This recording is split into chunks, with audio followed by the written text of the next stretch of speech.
Hello, my name is Russell Myers. Welcome to Issues Unite. Several things have happened in the past week which place an extreme threat to the petrodollar system, which I have been talking about the petrodollar system being likely to collapse at some point. If you don't know what the petrodollar system is, then since 1974, the United States had an agreement with Saudi Arabia and OPEC that all oil traded globally would be traded in dollars. Because the dollar is a fiat currency, the more that it is used in international trade, the higher the value of the dollar. But if countries start turning away from that, then the petrodollar, hence the value of the dollar itself, becomes much weaker.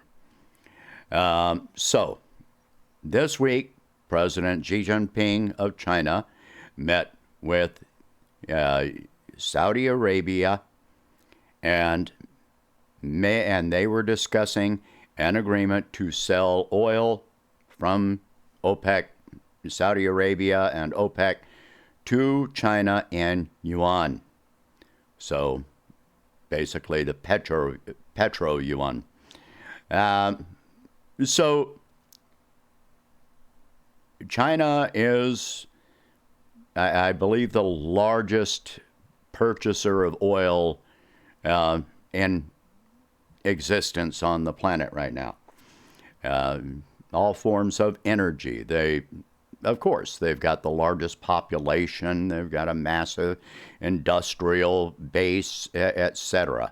So, yeah, it's natural that they're going to use more oil, gas, and coal, and so forth. But why is this happening?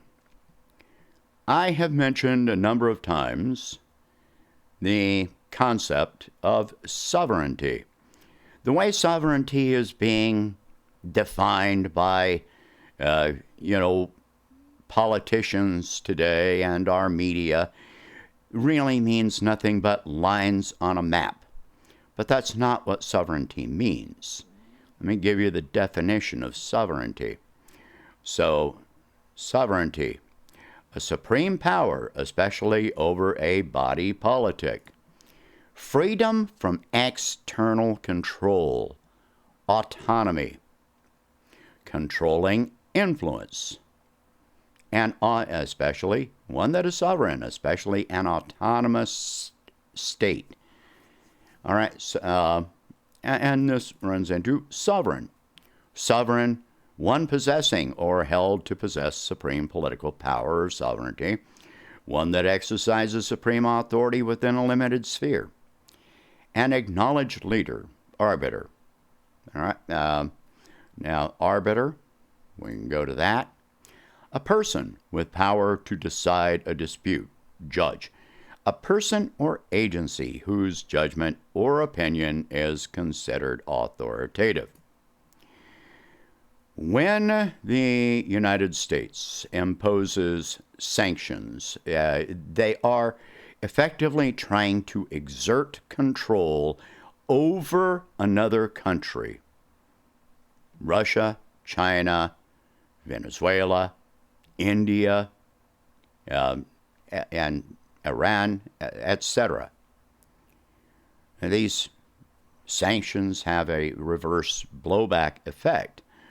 And in the long term, you run into big problems with this, because you're cutting off potential sources of trade in the long term.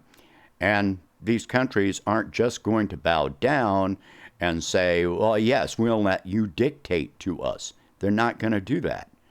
So they're looking for ways of moving away from the petrodollar system, and which gives the United States a certain level of power over these other countries.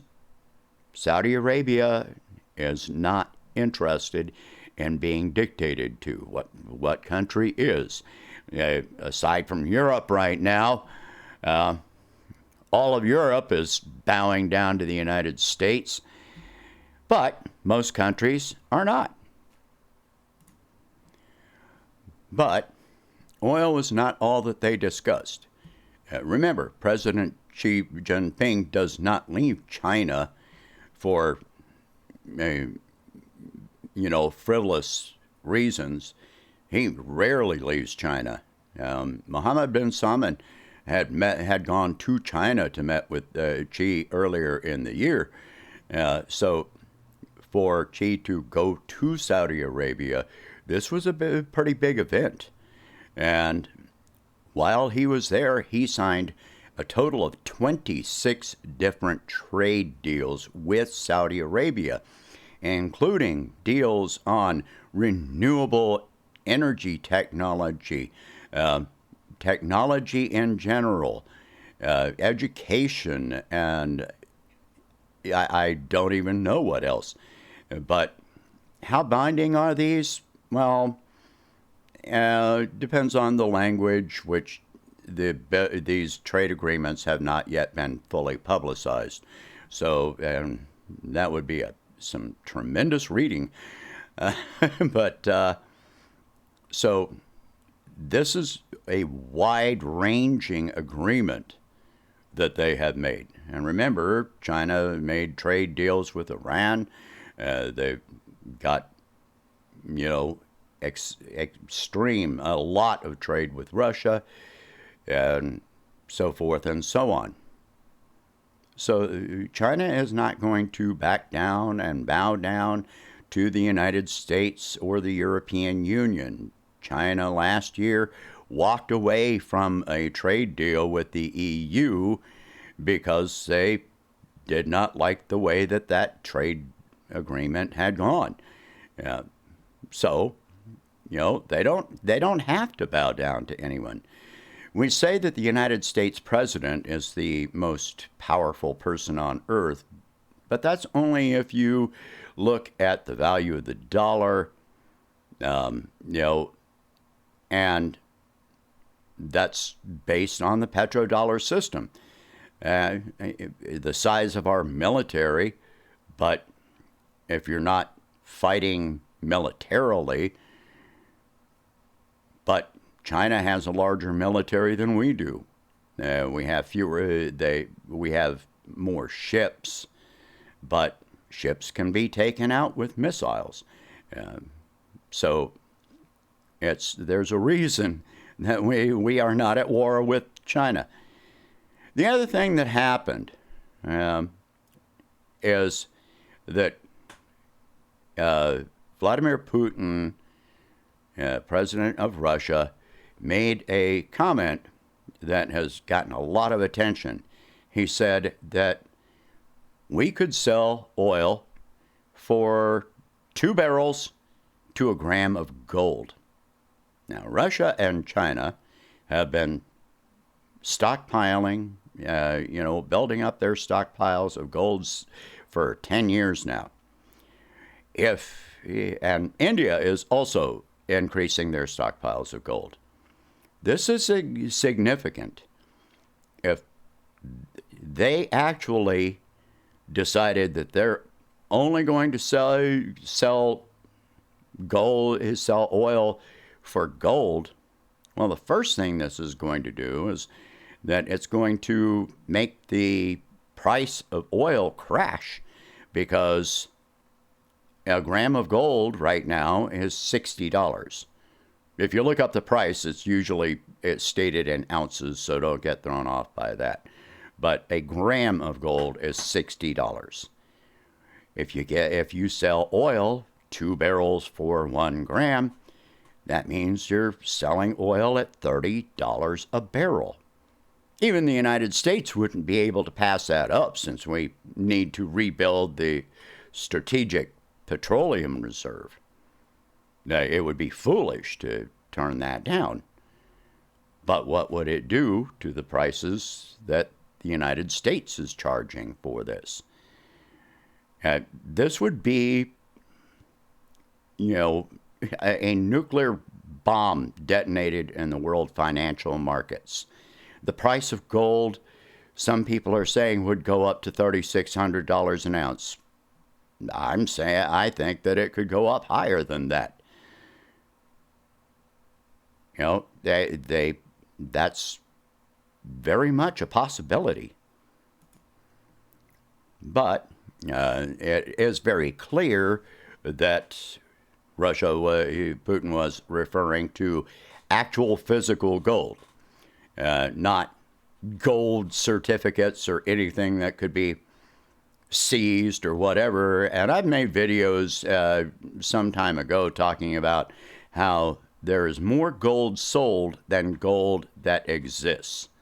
These gold certificates, many of the companies that sell these certificates do not actually have those gold reserves. So if you try to cash in your holdings, then you may not get them at all.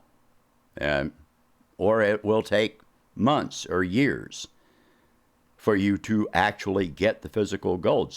But if Russia decides they're going to do this, well, that would mean that countries would have to have massive gold stockpiles to be able to purchase the gold. I mean, they would have to have gold stockpiles to be able to pay for the oil. And, of course, if that happened, as the price of gold goes up, and if Russia keeps that 2 barrels for 1 gram, well, the price of gold doubles. That means the price of oil winds up doubling or tripling or more. You cannot sanction or seize gold reserves that are held in another country like that. Not unless you, except for like what we did in Iraq and Afghanistan. Yeah, but Russia is not Iraq or Afghanistan.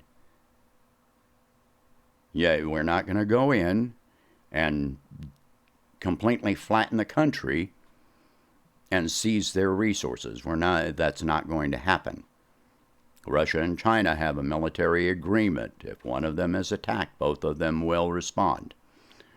And then you're going to draw in North Korea, Iran, probably Iraq, Syria, and all of these countries will be banded together against the aggression of the United States or NATO or anyone else that tried to do this because of this arrangement. And even if we did attack Russia, what's going to happen is that they're going to stop exporting oil, which, what is that going to do to the price of oil and just everything? It would be absolute hyperinflation, thousands of percent of inflation in a heartbeat. Because Russia is still the third largest singular exporter of oil. So many countries, as I pointed out before, are selling off U.S. Treasuries. Russia has completely divested from the dollar. China still has significant holdings, but they are gradually selling them off. They don't want to sell them off all at once because it would devalue their holdings so that they wouldn't even get what they put in. They don't want the dollar to crash all at once because that will affect them financially, economically. That would be a huge loss to them. But they've got over $900 billion in U.S. Treasuries right now. But that is declining. But if you look at it over time, that is declining. So there's a lot happening right now from all over the world that countries are turning away from the dollar, and they're starting to look at physical metals, gold, silver, etc., building up their stockpiles to have a precious metal backed currency which cannot be devalued under the fiat system. You can affect trade, but you won't be able to affect the value of their currency nearly as much. The amount of gold that is held in reserves may not even stand up to such an arrangement. Now, would such an arrangement, is it going to happen first? We don't know. It may have just been an offhand comment, but Putin doesn't make many offhand comments. Yeah, when he states something, there's a purpose to it. It's a warning. The second thing to consider is, would this be universal, only selling oil for gold to all countries, or would it be targeted to adversarial countries? You know, the United States, Europe, Australia, any allies that are still doing trade with them. And by the way, as Russia's oil exports have not declined this year. If anything, they've increased. In addition, the European Union has actually increased trade with Russia this year by about 13% on other items. So, yeah, that's really crushing the Russian economy. I don't think so. But it's having a reverse effect on the economies of the United States and Europe and really globally.